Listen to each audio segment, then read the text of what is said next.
Bonjour à tous, soyez les bienvenus dans votre premier numéro d'Untranoï, le magazine du Conseil national qui va vous permettre de décrypter la vie législative, l'actualité du Parlement monégasque et l'activité des différents conseillers nationaux.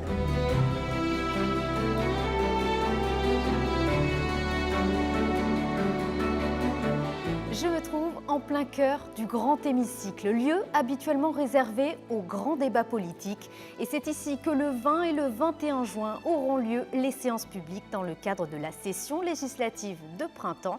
C'est pour cela que nous allons aborder quelques sujets d'actualité avec le nouveau président du Conseil national, Stéphane Valéry. Bonjour. Bonjour Madame Dessy. Merci de nous accueillir ici au Conseil national.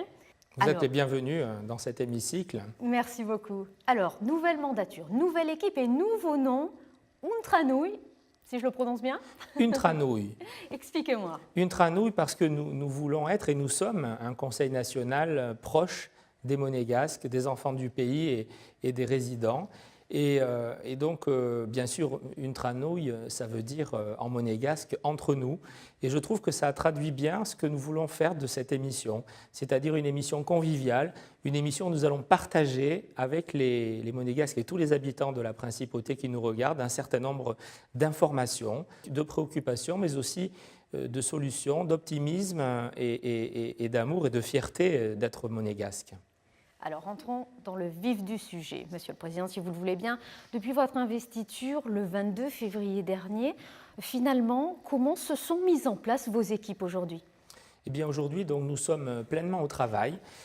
Vous savez que j'ai souhaité reconstituer un cabinet autour du Président et de la majorité du Conseil national. C'est un fait banal, ça existe depuis très longtemps dans tous les parlements du monde, mais cela n'existait plus.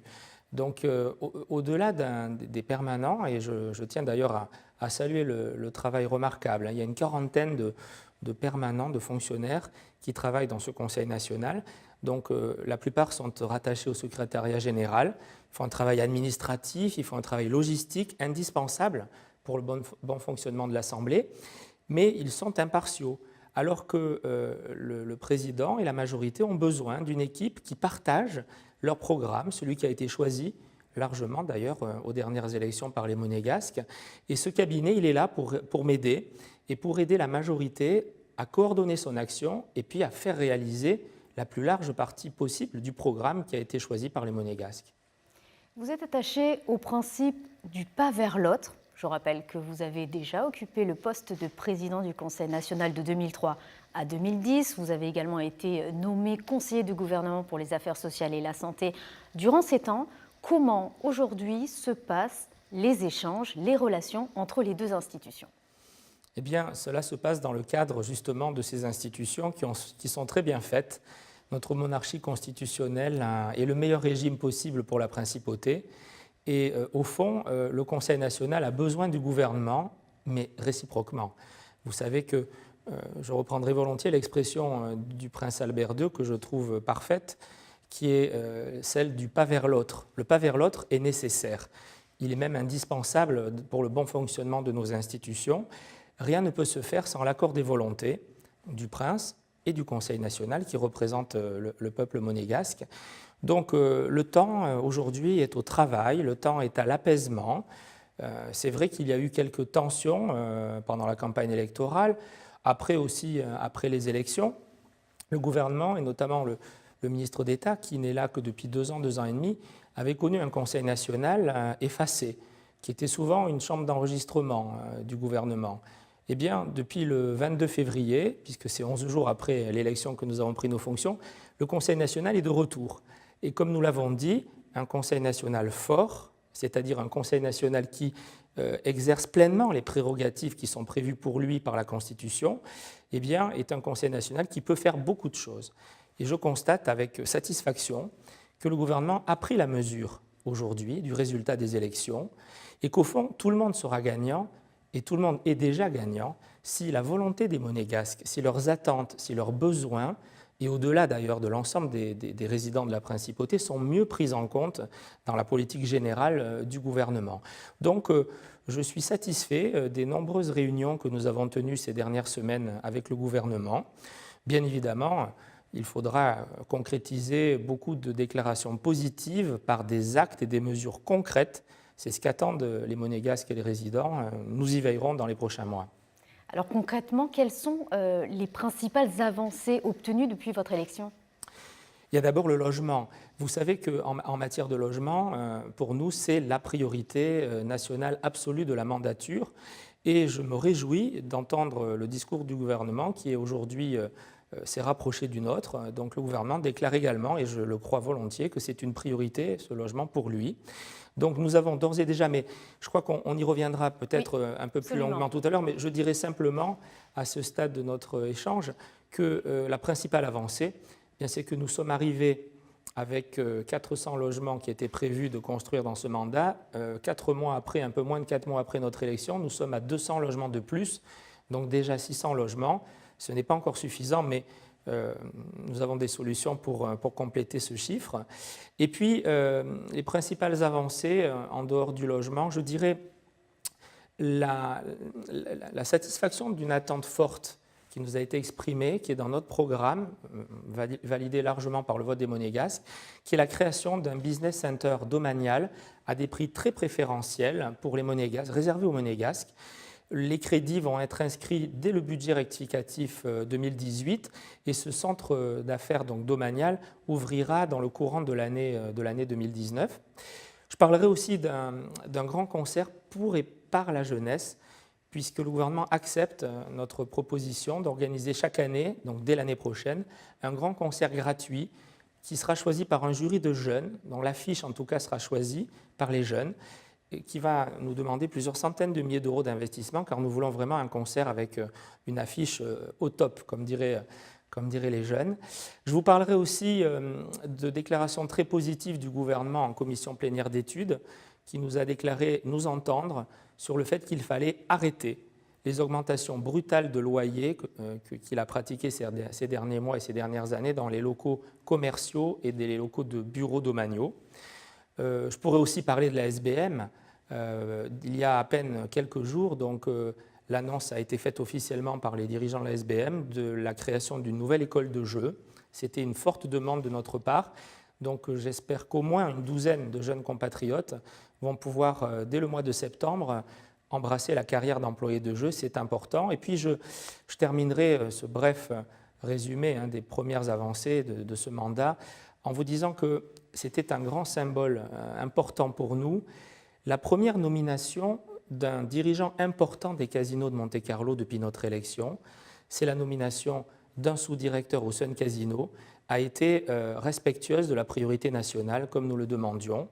Ce n'était pas forcément le cas ces derniers mois et ces dernières années, mais nous veillons et nous veillerons à ce que chaque fois qu'un Monégasque a la compétence et le niveau suffisant, il soit promu et prioritaire dans les carrières au casino. Donc c'est le cas de la première des nominations importantes depuis le mois de février.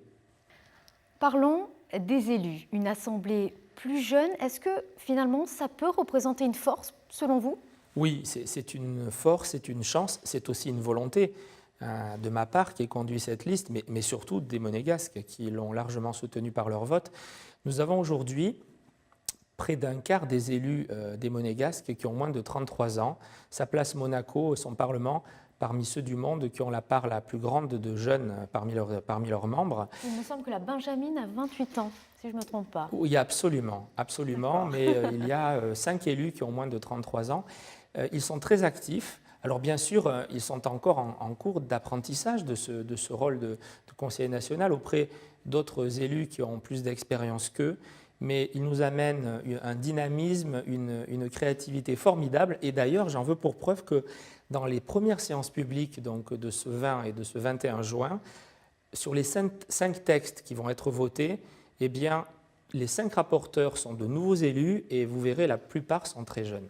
On va les découvrir dans quelques instants. Monsieur le Président, nous allons revenir sur un sujet qui vous tient particulièrement à cœur, le logement évidemment, mais avant d'échanger sur la question, je vous propose de découvrir un reportage et nous y reviendrons juste après. La question du logement a été mise au rang de priorité nationale absolue. Dans les faits, le dossier a été pris en main sur plusieurs axes. Tout d'abord, bien sûr, le suivi de la mise en route des chantiers à concrétiser sur les projets en cours, comme Testimonio 2 et 3, le Grand Ida, mais également l'Esplanade des Pêcheurs, la restructuration du centre commercial de Fontvieille et diverses nouvelles opérations. Si l'on s'en tient à une projection réaliste des besoins des familles monégasques dans les prochaines années, ce sont près de 800 appartements neufs qui doivent être livrés avant la fin de la mandature. Les lignes bougent, a déclaré Stéphane Valéry lors d'une conférence de presse le 15 mai dernier, reconnaissant que les discussions avec le gouvernement princier, en particulier lors de la CPE du 8 mai dernier, ont permis d'avancer sur un certain nombre de dossiers cruciaux qui nous permettent d'envisager d'ores et déjà de dépasser les 700 logements neufs pour les 800 nécessaires dans les projections. Mais a-t-il ajouté, il reste beaucoup à faire et il faut passer sur plusieurs projets des bonnes intentions aux actes concrets. Pour autant, la question du logement ne se limite pas pour le nouveau Conseil national à la construction d'appartements neufs. Dans ce magazine, nous reviendrons sur la proposition de loi visant à sauvegarder et renouveler le secteur protégé. Évoquons par ailleurs deux autres axes forts de la majorité, négocier des contreparties en logement domaniaux et plus seulement en soulte financière lors des surélévations accordées aux promoteurs, et l'engagement qui prévoit que plus aucun projet de loi de désaffectation ne sera voté sans contrepartie en logement pour les Monégasques. Enfin, rappelons deux dossiers actuellement sur le bureau des conseillers nationaux, comme l'augmentation des plafonds de l'ANL et la prise en charge des cautions et des frais d'agence par l'État pour le privé, mais aussi la mise en place de l'aide à la mobilité dans les domaines. Le logement, un sujet qui fait débat, Monsieur le Président. Alors, si vous le voulez bien, commençons par des chiffres. Quels sont aujourd'hui les besoins réels en termes de logements domaniaux ? Oui, vous dites un sujet qui fait débat. C'est vrai, ça a fait débat dans la campagne électorale, mais c'est bien normal. Mais au fond, aujourd'hui, je constate un large consensus, d'abord entre tous les élus des Monégasques qui siègent dans cette enceinte, mais aussi avec un gouvernement. Je crois qu'il y a un avant et il y a un après 11 février. Et le gouvernement tient un discours aujourd'hui qui est très proche du nôtre, et il fait lui aussi, et je le crois sincère, donc du logement une priorité. Donc vous voyez qu'on n'a pas un très grand débat. Par contre, on a peut-être encore un débat effectivement sur les chiffres, sur les quantités d'appartements à construire notamment pour bien loger les Monégasques dans leur pays. Eh bien, les chiffres sont là, ils sont vérifiables. Il y a eu près de 300 familles qui n'ont pas été satisfaites dans leurs besoins de logement après la dernière commission d'attribution de janvier 2018. Si on sait que, et j'ai un peu d'expérience en ce domaine, avec la démographie, avec l'augmentation de nos compatriotes, avec l'évolution sociétale qui fait que nous avons de plus en plus de familles recomposées, nous aurons besoin d'environ 100 logements de neuf supplémentaires chaque année pour bien loger tous les Monégasques dont le besoin le justifie dans leur pays. Donc 5 ans à 100, ça fait 500, 300 malheureusement l'héritage de la pénurie que nous trouvons, c'est 800 logements qu'il faut construire, 800 logements neufs dans ce mandat pour que, oui, et je m'y engage, tous les Monégasques soient bien logés à l'issue de notre mandat dans leur pays. C'est tout à fait possible et nous avons déjà, je le disais tout à l'heure, de belles avancées puisque nous sommes arrivés en trouvant à peu près 400 logements à construire dans ce mandat, dont d'ailleurs beaucoup avaient déjà été livrés, L'Angelin et Houpavaillon, donc plus de 160 avaient été livrés. Il n'y avait guère encore que l'opération de Testimonio 2, 150 logements qui étaient prévus. Donc d'ores et déjà, après moins de 4 mois, je vous le disais, donc il y aura 45 logements supplémentaires, c'est la surélévation d'Apolline, et j'en remercie le prince souverain qui en a pris la décision. Il y a également un Testimonio 3. Alors le gouvernement nous l'annonce avec 130 appartements. En fait, nous voulons faire mieux et plus. Si on élargit l'assise foncière à Testimonio, en allant englober dans le périmètre une maison voisine du terrain, on peut faire une tour beaucoup plus grande, plus de 200 appartements, et surtout beaucoup mieux placés. Donc il y aura des logements de meilleure qualité, tant dans la tour déjà prévue de Testimonio 2 que dans celle à venir de Testimonio 3. Et puis le compte n'y sera pas. Donc là, on sera à peu près à effectivement un peu plus de 600 logements. Il en manque encore. Donc nous voulons lancer très rapidement le Grand Ida. Je me rappelle, dans mon premier mandat, en 2006, l'acquisition par l'État de la Villa Ida. Vous vous rendez compte, 2006. Nous sommes en 2018, 12 ans, sans concrètement le démarrage d'un chantier. Nous voulons rapidement qu'un premier périmètre soit choisi et que le chantier démarre. Pour cela, il nous manque une maison. Donc la Villa Les Platanes, tout le reste du foncier est maîtrisé par l'État aujourd'hui. Nous pouvons dans ce premier périmètre construire 140 environ, 140 logements neufs domaniaux, en détruisant une petite quarantaine, donc soit un gain net de 100 logements. Il reste un propriétaire qui n'a pas vendu. Donc autant nous sommes respectueux du droit de propriété, autant il faut payer le juste prix, et je dirais même un peu plus que le juste prix quand on veut acheter un bien que le propriétaire ne veut pas vendre. Mais dans un pays aussi malheureusement contraint par la taille que le nôtre, où il va falloir reconstruire la ville sur la ville, nous ne pouvons pas accepter que la volonté d'un seul bloque un projet d'intérêt général. Donc nous disons au gouvernement de poursuivre la négociation, bien évidemment de faire les efforts financiers nécessaires, mais faute de quoi nous voulons rapidement un projet de loi d'expropriation pour cause d'utilité publique, pour que l'intérêt général, dans un État fort, prédomine sur les intérêts personnels. Et puis nous avons d'autres projets, à part le Grand Ida. Il y a le centre commercial de Carrefour, qui pourrait voir construire quelques dizaines d'appartements. Il y a l'esplanade des pêcheurs, où on pourrait, à côté d'un musée, faire aussi un immeuble domanial. Il y a d'autres acquisitions que nous soutenons, de petits immeubles, par exemple la Villa Lélière, dans le quartier de l'Annonciade. Donc oui, nous y veillerons, nous ferons en sorte que 800 logements neufs soient construits et livrés avant 2023. Quelle autre mesure finalement accompagne ce grand plan logement? Il me semble qu'il ne s'agit pas forcément de construction. Alors les constructions, c'est quand même le cœur de la solution. C'est le principal moyen de bien loger tous les monégasques qui en ont besoin dans leur pays. Mais effectivement, on peut accompagner cette politique de construction d'autres mesures. Par exemple, nous voulons créer l'aide nationale à la mobilité. On part du constat qu'aujourd'hui, de très grands appartements, 4 pièces, 5 pièces, sont occupés par des personnes seules, voire des couples dont les enfants sont partis depuis longtemps. Nous pouvons leur proposer des logements neufs à loyer équivalent, d'où l'aide nationale à la mobilité qui prendra en charge la différence, avec une pièce supplémentaire par rapport à leurs besoins. Et il faut que l'administration accepte de leur laisser choisir la localisation. Car vous savez, ici, dans cette enceinte, c'est la vraie vie que nous vivons tous les jours avec les monégasques. Et quand je reçois, par exemple, un couple âgé, il me dit « Moi, je veux bien rendre mon grand appartement, mais je voudrais habiter à côté de mes enfants et de mes petits-enfants. Et j'ai besoin d'une chambre parce que le week-end, j'ai mes petits-enfants. » Donc, si nous faisons cela, nous pouvons récupérer des dizaines, voire peut-être 1 ou 2 centaines d'appartements grands et mieux gérer donc l'occupation du parc domanial. Et puis, nous demandons que dans toutes les surdensifications accordées par l'État aux promoteurs, ça veut dire donc des dérogations au-delà des règles d'urbanisme pour construire plus haut les immeubles.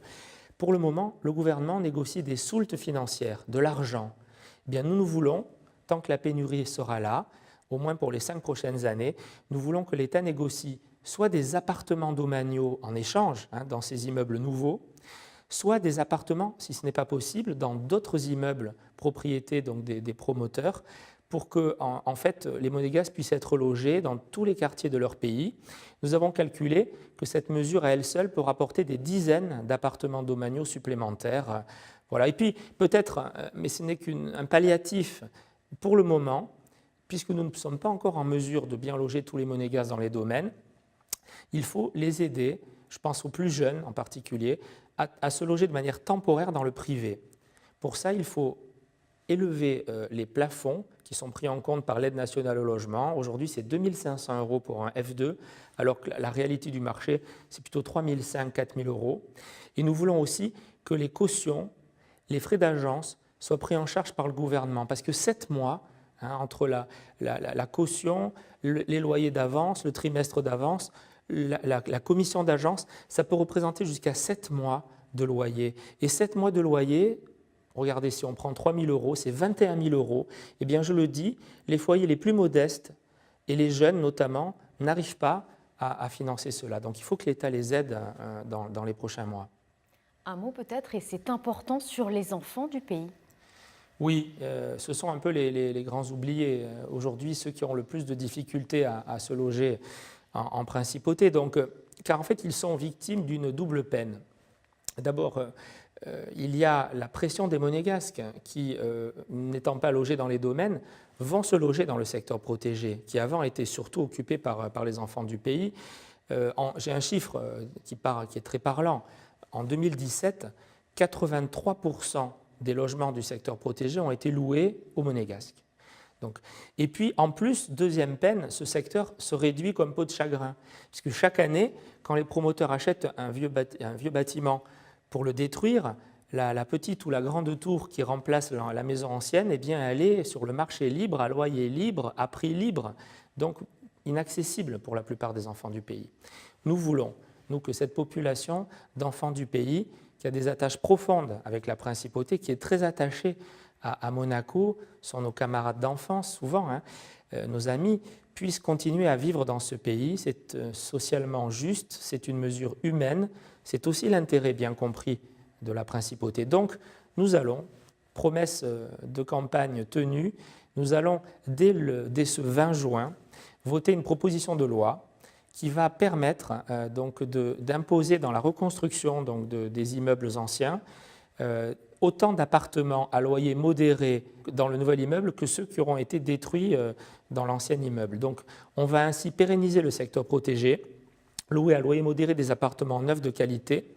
Ces appartements deviendront la propriété de l'État, qui va jouer son rôle social, alors que les propriétaires de l'immeuble ancien vont retrouver la pleine propriété, un droit de propriété plein et entier dans les étages surélevés de l'immeuble. Ils pourront louer leurs biens ou l'occuper ou le vendre sur le marché libre.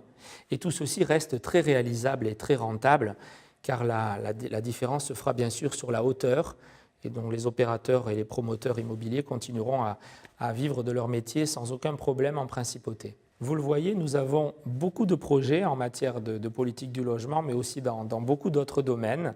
Et donc nous sommes maintenant dans la phase la plus passionnante, celle de la réalisation, celle de la concrétisation avec le gouvernement de tous ces projets. Merci beaucoup, Monsieur le Président, de nous avoir permis de tourner ici en plein cœur du grand hémicycle. Merci à vous pour cet échange et j'espère qu'on peut se donner rendez-vous très bientôt pour un prochain Intranouille. J'espère aussi. Mais cette émission n'est pas terminée. Retrouvez tout de suite l'actualité de ces dernières semaines au Conseil national. Le Conseil national s'engage. Le président Stéphane Valéry a signé au nom de l'Assemblée le 7 mai dernier le Pacte national pour la transition énergétique. Un pas en avant logique d'ailleurs pour l'institution qui dispose d'un bâtiment de haute qualité environnementale et qui depuis 2011 est certifié ISO 14001 pour ses pratiques éco-responsables. En montrant l'exemple, le Conseil national souhaite contribuer au changement des mentalités pour tendre vers la neutralité carbone à l'horizon 2050. Ce sont donc les permanents et les élus qui ont à leur tour adhéré à titre tout à fait individuel le 5 juin dernier au PNTE, le Pacte national pour la transition énergétique.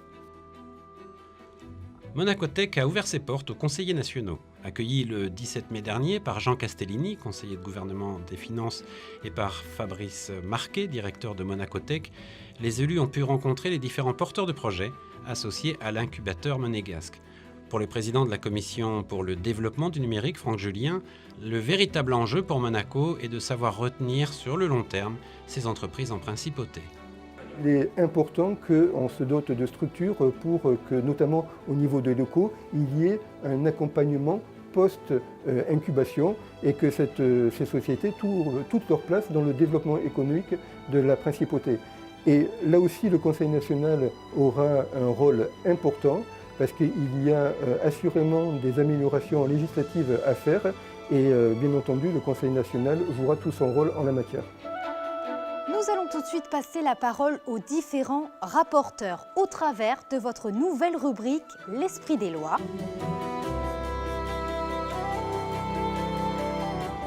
Abordons avec Franck Lobonneau une loi sur le secteur protégé, Balthazar Sédou pour une loi de désaffectation Quai Kennedy et enfin Marine Grisoul qui reviendra sur une proposition de loi relative au vote par procuration.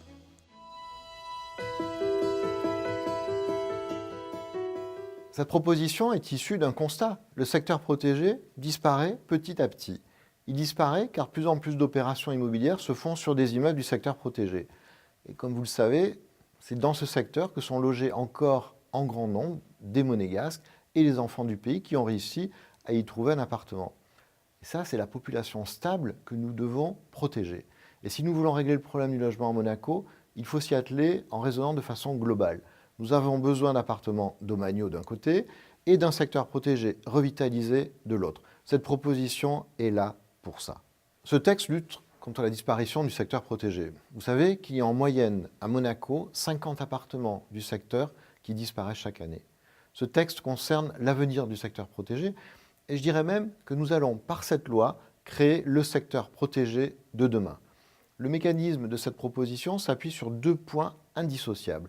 L'obligation de reconstruire le même nombre d'appartements protégés que ceux détruits et l'autorisation de construire plus haut afin de rentabiliser les opérations immobilières. Ce texte n'est pas un texte dogmatique qui oppose le propriétaire au locataire. C'est un dispositif fort, équilibré, qui est juste socialement et réaliste économiquement. On peut retenir de ce texte 4 idées fortes.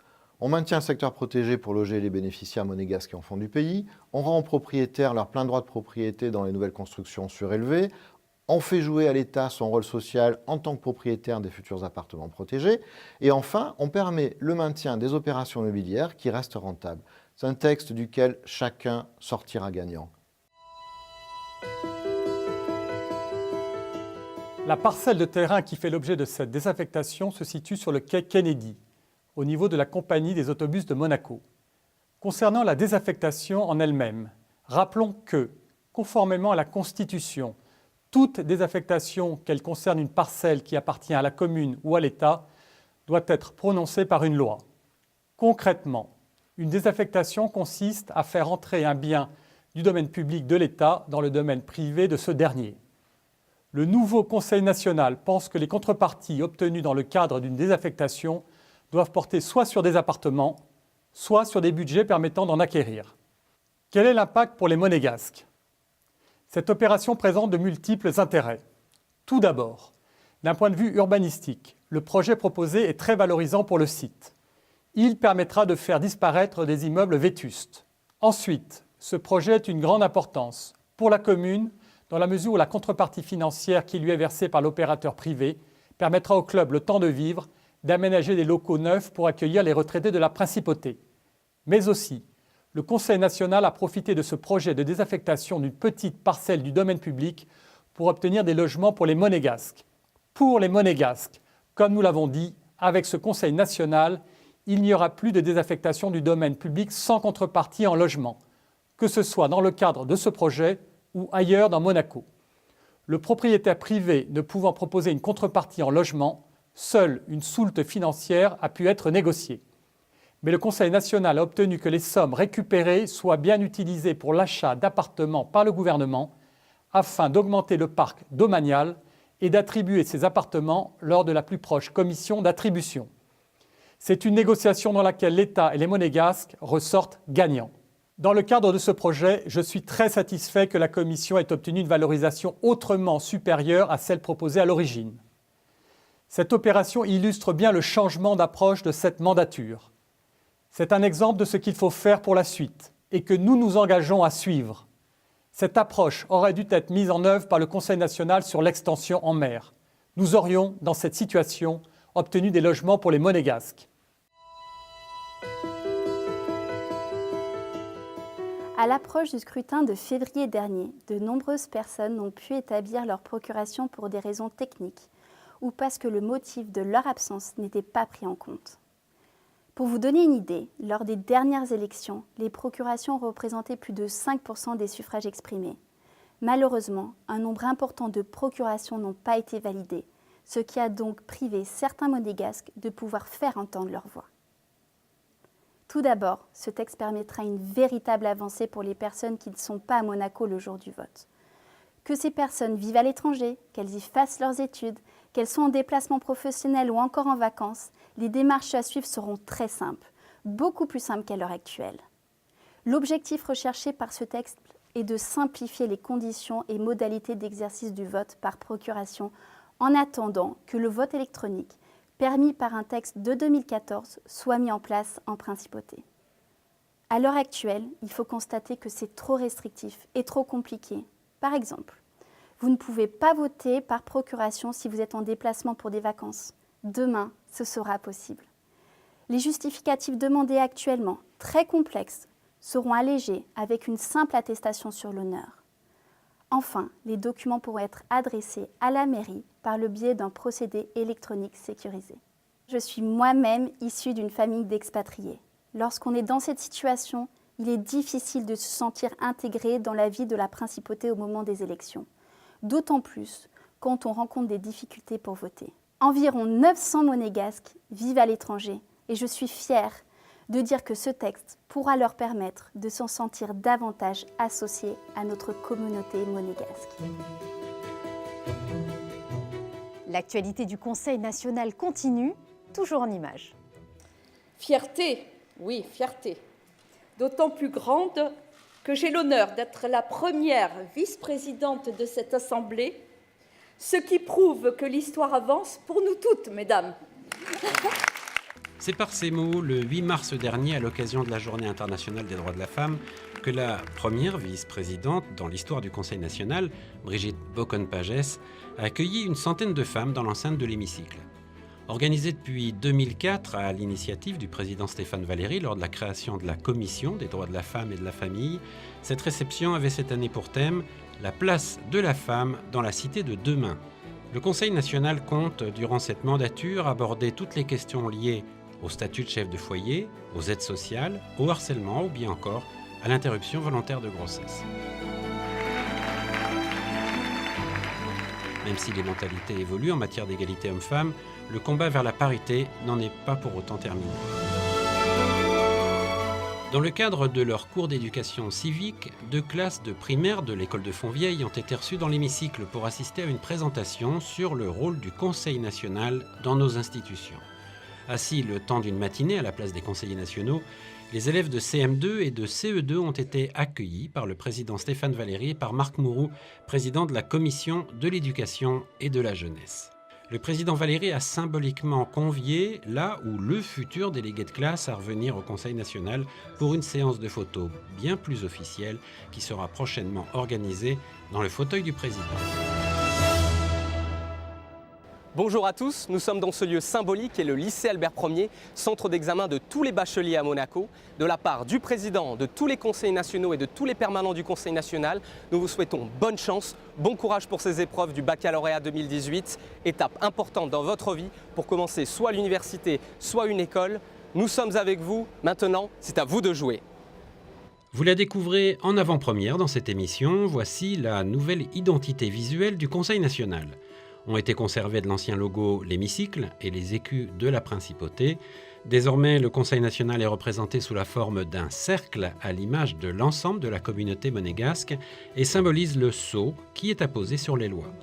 Fruit d'une réflexion en interne du nouveau pôle média du Conseil national sous l'impulsion du président de l'Assemblée, la nouvelle identité sera déployée progressivement dans les prochaines semaines. À présent, retrouvez la suite de votre rubrique L'Esprit des lois avec Thomas Brézot, rapporteur du projet de loi dédié au blanchiment, et Pierre Bardy qui rapporte la proposition de loi consacrée à la domiciliation d'une activité professionnelle. C'est un texte capital pour Monaco au regard de ses engagements internationaux. En effet, depuis de nombreuses années, Monaco a signé un accord monétaire avec la France et l'Union européenne. C'est dans le cadre de cet accord qu'intervient la transposition de cette directive qui repose uniquement sur les engagements de la principauté à respecter les standards européens en matière de lutte contre le blanchiment de capitaux, le financement du terrorisme et la corruption. Ce texte a été déposé par le gouvernement sur le bureau du Conseil national en novembre 2017, alors qu'il aurait dû être transposé en droit interne au plus tard en juin 2017. Si ce texte n'est pas transposé rapidement, c'est tout le système bancaire de la place monégasque qui risque d'être remis en cause. À terme, Monaco pourrait de nouveau figurer sur les listes grises des pays non coopératifs établis par le GAFI, qui est l'organe de référence international en matière de lutte contre le blanchiment. Vous comprendrez donc qu'en termes d'image, ce serait catastrophique pour la principauté. Du fait que nous soyons contraints de respecter le cadre de la directive transposée, la marge de manœuvre du Conseil national est particulièrement limitée. Lors de l'étude de ce texte, la commission de législation a scrupuleusement veillé à ne pas surtransposer le texte européen, c'est-à-dire à ne pas aller au-delà des obligations qui nous sont imposées par Bruxelles. De même, nous nous sommes attachés à préserver au mieux les spécificités de la place monégasque en intégrant les exceptions prévues par le texte européen, ce qui n'était pas le cas dans le projet initial qui nous a été transmis par le gouvernement. Nous avons conscience que ce texte implique des contraintes pour les acteurs économiques monégasques et avons donc travaillé dans le but de limiter son impact sur leur développement économique. Il s'agit notamment de la limitation du paiement en espèces que le gouvernement a initialement souhaité ramener à 10 000 €. Dans la mesure où la directive ne l'imposait pas, nous avons travaillé pour trouver un compromis avec le gouvernement dans le but de conserver la limite actuelle qui est de 30 000 €. Oui, c'est un texte très largement attendu par les professionnels de la principauté, en particulier ceux de la place bancaire monégasque. Dans la mesure où la non-transposition de la directive pourrait les empêcher de réaliser des opérations de transfert de fonds ou leur imposer des contraintes particulièrement draconiennes, on peut comprendre leur inquiétude. Le Conseil national a ainsi œuvré pour y répondre. C'est donc un texte qui répond aux exigences internationales de transparence, tout en veillant au respect des spécificités de notre modèle économique et commercial. Cette proposition de loi est un engagement du programme de la majorité, approuvé par les Monégasques. Elle vise à aider les entrepreneurs, et c'est un thème que j'ai d'ailleurs porté durant la campagne électorale. Certains Monégasques nous ont fait part des obstacles, y compris financiers, qu'ils rencontraient pour domicilier facilement leur activité, alors que les loyers domaniaux, commerciaux et de bureaux subissaient des hausses brutales ces derniers mois. Je pense qu'il ne faut pas entraver le développement économique, mais au contraire l'accompagner, et plus particulièrement quand il s'agit de celui créé par des Monégasques. Cette mesure nous semble relever du bon sens, à l'heure où nous connaissons une pénurie de bureaux et où les loyers demandés dans les secteurs privés sont difficilement supportables pour une petite structure. Lancer ou reprendre une activité n'est pas chose facile, et il faut saluer celles et ceux qui s'engagent dans cette voie de l'entrepreneuriat. Il faut accompagner les nouveaux entrepreneurs monégasques dans un cadre stable. Je pense que débuter une activité, décider d'être entrepreneur et prendre la responsabilité d'une société est déjà très engageant. Ces Monégasques ne devraient pas être freinés par des soucis économiques liés à la domiciliation de leur activité, d'autant plus que lorsqu'ils résident dans des appartements dont l'État est propriétaire. Concrètement, c'est une proposition de loi dont l'objectif est de permettre aux Monégasques titulaires d'un bail à usage d'habitation ou d'un contrat habitation-capitalisation de domicilier gratuitement leur activité professionnelle à leur domicile personnel. Elle prévoit qu'un locataire dans les domaines puisse héberger sa société au domicile sans limite dans le temps et surtout sans contrepartie financière pour l'État. Mais il y a quand même des conditions qui sont des garanties, notamment pour l'équilibre du foyer. Pas de réception de clientèle, pas de stockage et pas de salariés. Enfin, à l'heure actuelle, pour domicilier une activité à son domicile, il faut demander une autorisation à l'administration des domaines. Avec notre proposition de loi, les démarches pour les locataires sont simplifiées. Ils n'auront plus qu'une simple déclaration à présenter au ministre d'État. Merci et rendez-vous le 20 juin prochain. Une Tranouille donne la parole à tous les élus à tour de rôle au travers des tribunes libres. Elle sera donnée aux minorités dans chaque émission, bien au-delà de leur représentativité dans l'Assemblée. Alors que celle-ci ne compte que 3 élus sur 24, elles bénéficieront d'un tiers des tribunes libres. Après Horizon Monaco, aujourd'hui, Union Monégasque aura ainsi la parole dans notre prochaine édition. Écoutons à présent les groupes Primo, Priorité Monaco et Horizon Monaco, avec dans l'ordre Brigitte Boccon-Pagès, Béatrice Fresco-Rolfo et Christophe Robineau. Chers compatriotes, vous le savez, notre Conseil national est au travail pour faire prendre en compte par le gouvernement la plus grande partie possible du programme, largement plébiscité par les Monégasques lors des dernières élections. La majorité forte, unie autour de Stéphane Valéry, a déjà obtenu des avancées significatives et tout d'abord dans le domaine du logement. Par nos demandes incessantes, près de 200 logements supplémentaires sont déjà programmés pour les Monégasques depuis le début de ce mandat, mais il ne faut pas relâcher l'effort car c'est encore insuffisant. Il faut obtenir la construction des 800 logements dont les Monégasques ont besoin d'ici la fin de la mandature. Une majorité au travail aussi, avec un rythme législatif très soutenu. Le groupe majoritaire Primo, Priorité Monaco, va voter une proposition de loi relative à la sauvegarde du secteur protégé le 20 juin pour stopper immédiatement la disparition programmée de ce secteur d'habitation. Pour le développement économique, d'une part, nous allons voter le 21 juin la loi relative à la lutte contre le blanchiment de capitaux, le financement du terrorisme et la corruption. Et d'autre part, une proposition de loi concrète pour faciliter l'installation des entrepreneurs monégasques. Enfin, Primo Priorité Monaco reste extrêmement vigilant quant aux avancées des négociations avec l'Union européenne. Nous défendrons l'identité et les spécificités monégasques dans le cadre des négociations avec l'Europe. La priorité nationale doit être respectée car elle est un des piliers de notre modèle économique et social. Assez rêvé. Chers compatriotes, chers amis, c'est la première fois que nous nous retrouvons sur cet écran depuis les élections de février. Nous sommes 2 élus, le docteur Jacques Ritt et moi-même, pour représenter près de 37% des Monégasques. Nous compensons notre petit nombre par une présence assidue dans un maximum de commissions.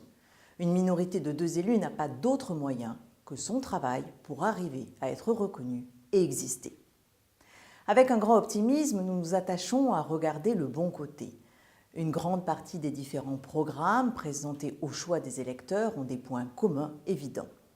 Maintien des logements pour les Monégasques, même si nous n'étions pas d'accord sur les chiffres, mais aussi le logement des enfants du pays.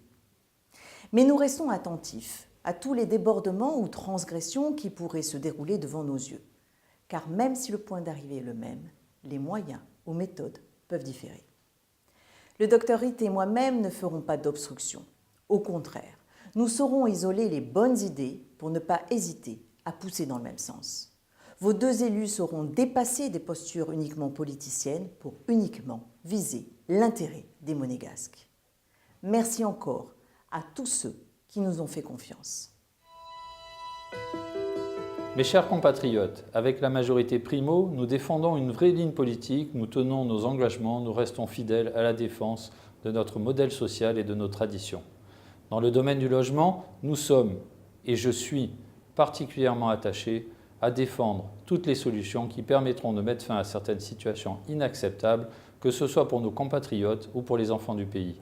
Je rappellerai le triste exemple de cette famille monégasque dont les parents doivent dormir dans le salon pour laisser la chambre à leurs 2 jeunes enfants. Notre responsabilité ne se limite pas aux seuls compatriotes, mais à l'ensemble des résidents de la Principauté, qui partagent depuis toujours une communauté de destin, et pour cela, il faut préserver le secteur protégé. La justice sociale ne s'arrête pas à la nationalité. Il est de notre devoir de tout faire pour accompagner les situations les plus difficiles, défendre les plus fragiles et en particulier les personnes handicapées et nos aînés. Il faut prévoir dès aujourd'hui les mesures qui permettront de faire face demain à l'accroissement de la dépendance et de la précarité sociale. Nous restons vigilants quant à l'avancement du chantier du nouvel hôpital et nous sommes particulièrement inquiets des retards finalement avoués sur ce projet indispensable au maintien de la qualité des soins en Principauté. Dans notre rôle de co-législateur, nous évoquerons également un certain nombre de sujets de société, comme par exemple le développement des soins palliatifs, qui me tient à cœur, mais toujours dans le respect de nos traditions et de nos valeurs. Nous ferons également évoluer la réglementation sur des sujets touchant au monde du travail, à l'exemple du travail de nuit. C'est là mon engagement en tant que président de la Commission des intérêts sociaux, c'est là notre engagement en tant qu'élu de la majorité Primo. Ultranoï, le magazine du Conseil national, se termine. Je vous rappelle que les 20 et 21 juin auront lieu les séances publiques dans le cadre de la session législative de printemps, à suivre en direct et en intégralité sur Monaco Info et sur le site du Conseil national. Merci de nous avoir suivis.